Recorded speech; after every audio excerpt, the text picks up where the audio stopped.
ગરમીમાં લોકોને રજાડતા ગરમીના ભાવ 300 રૂપિયા કિલોએ પહોંચ્યા ભાવ। કાળઝાળ ગરમીના પ્રકોપની સાથે સાથે લીંબુના ભાવે પણ બરાબરની ખટાશ પકડી લીધી છે। ગરમીનો પ્રકોપ વધતા જ વિટામિન સીના મુખ્ય સ્ત્રોત ગણાતા લીંબુ હવે સામાન્ય માણસની પહોંચથી દૂર થઈ ગયા છે। જેમ જેમ ગરમીનો પારો ઉપર ચડી રહ્યો છે તેમ તેમ લીંબુના ભાવમાં તોતિંગ ઉછાળો આવી રહ્યો છે। હોલસેલ માર્કેટમાં 20 કિલો લીંબુના 4000 ભાવ ચાલી રહ્યો છે, ત્યારે ગત અઠવાડિયે જે લીંબુ 150 થી 200 ની આસપાસ હતા તે હવે 300 ને પાર જતા રહ્યા છે। અમદાવાદના છૂટક શાક માર્કેટમાં લીંબુના 300 રૂપિયા કિલો વેચાઈ રહ્યાના ભાવ છે। લીંબુની આવક ઓછી છે અને સાથે ટ્રાન્સપોર્ટ ખર્ચ પણ વધી રહ્યો છે, જેના કારણે લીંબુના ભાવ આસમાને પહોંચી ગયા છે। ગ્રાહકો હવે ભગવાનને પ્રાર્થના કરી રહ્યા છે કે કાં તો ગરમી ઘટે અથવા લીંબુના ભાવ। લીંબુ વધવાનું કારણ અત્યારે એકચ્યુઅલી માલ ઓછો આવે છે અને પહેલાં ગુજરાતમાંથી આવતો હતો, અત્યારે આઉટ ઓફ સ્ટેટથી આવે છે, જેમ કે મદ્રાસથી આવે છે અને બોમ્બે મહારાષ્ટ્ર બાજુના લીંબુ આવે છે। એટલે એક તો આવક ઓછી અને ટ્રાન્સપોર્ટેશન ખર્ચ અને ગરમીના હિસાબે લોંગમાં આવે, સમજી લો કે 24 કલાક 48 કલાકે જ્યારે માલ આવે એટલે ગરમીના હિસાબે અંદર માલ બી વેસ્ટેજ વધારે થઈ જાય। માલ વેસ્ટેજ થાય એટલે સમજી લો કે 40 કિલોનો દાગીનો હોય, અંદર 4 થી 5 કિલો વેસ્ટેજ નીકળે। 4 થી 5 કિલો વેસ્ટેજ નીકળે એટલું કોસ્ટિંગ એના ઉપર જ ચડવાનું છે, એટલે ટ્રાન્સપોર્ટેશન ખર્ચ બી વધી જાય છે, વેસ્ટેજ બી વધી જાય છે અને બહારગામથી આવે છે તો માલ બી ઓછો આવે છે। મહેસાણાના ખેડૂતોને રડાવતી કસ્તુરી પૂરતા ભાવ નહીં મળતા ખેડૂતોને નુકસાન। અત્યાર સુધી ગરીબ લોકોને રડાવતી કસ્તુરી હવે ખેડૂતોને રડાવી રહી છે। મહેસાણાના બ્રાહ્મણવાડા ગામે ડુંગળીની ખેતી કરતા ખેડૂતોને જાણે માઠી બેઠી હોય તેવું લાગી રહ્યું છે। લાલ કસ્તુરી ખેડૂતોના ખિસ્સા લાલ કરી રહી છે। દર વર્ષે અહીંની ડુંગળી મહારાષ્ટ્ર સહિતના રાજ્યમાં નિકાસ થાય છે, પરંતુ આ વખતે અહીં ખેડૂતોને ડુંગળી ઉત્પાદન ઘટી ગયું અને સામે ભાવ પણ નીચા હોવાથી ધરતીપુત્રોની મહેનત પર પાણી ફરી વળ્યું। આ વર્ષે ડુંગળી પકવતા બ્રાહ્મણવાડાના ખેડૂતોની આંખમાં ડુંગળી કાપ્યા વિના જ આંસુ આવી ગયા છે। આ વર્ષે મોંઘી મજૂરીએ ખેડૂતોએ ડુંગળીનું વાવેતર કર્યું, ત્યારે મણ ડુંગળીના 400 રૂપિયા પણ ભાવ નહીં મળતા મોટું નુકસાન સહન કરવાનો વારો આવ્યો છે। કાળઝાળ ગરમીમાં ઠંડક આપતા રંગબેરંગી માટલાનું માર્કેટ ગરમાયું।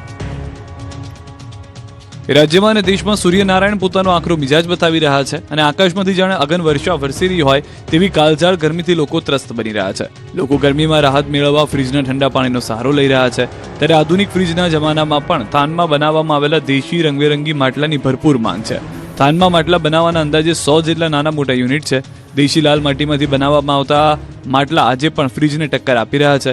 થાનમાં આવેલા માટલા ઉદ્યોગના કારખાનામાં એક કારખાનામાં દૈનિક 400 થી વધુ માટલાનું ઉત્પાદન થાય છે। અલગ અલગ પ્રકારના 100 થી વધુ ડિઝાઇનના માટલા બનાવવામાં આવે છે। એક માટલાની કિંમત 100 થી લઈને 250 સુધી છે।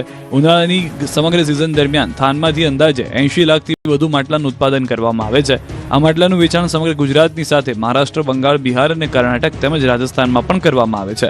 આ ઉદ્યોગને કારણે અંદાજે 3000 થી વધુ લોકોની રોજીરોટી પણ મળી રહી છે।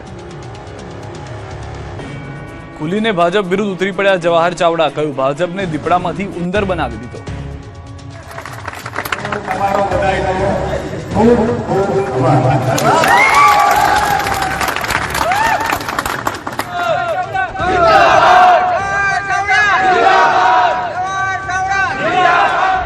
પરિણામના દિવસે આપને જે ઉમેદવારે જીત બાદ જવાહર ચાવડાની જય બોલાવી, એ જ ઉમેદવારને શુભેચ્છા આપવા માટે જવાહરભાઈ પહોંચી ગયા। પૂર્વ મંત્રી જવાહર ચાવડાએ હવે જાણે કે ખુલીને આપના સમર્થનમાં અને ભાજપની વિરુદ્ધમાં કૂદી પડ્યા છે। ત્યાં સુધી કે કણજા બેઠક પરથી વિજેતા બનેલા આમ આદમી પાર્ટીના ઉમેદવાર પ્રવીણ ચાવડાને તેઓ શુભેચ્છા પાઠવવા પહોંચી ગયા। ન માત્ર શુભેચ્છા પાઠવી પરંતુ નામ લીધા વિના જ ભાજપ પર જાણે કે પ્રહાર કર્યા।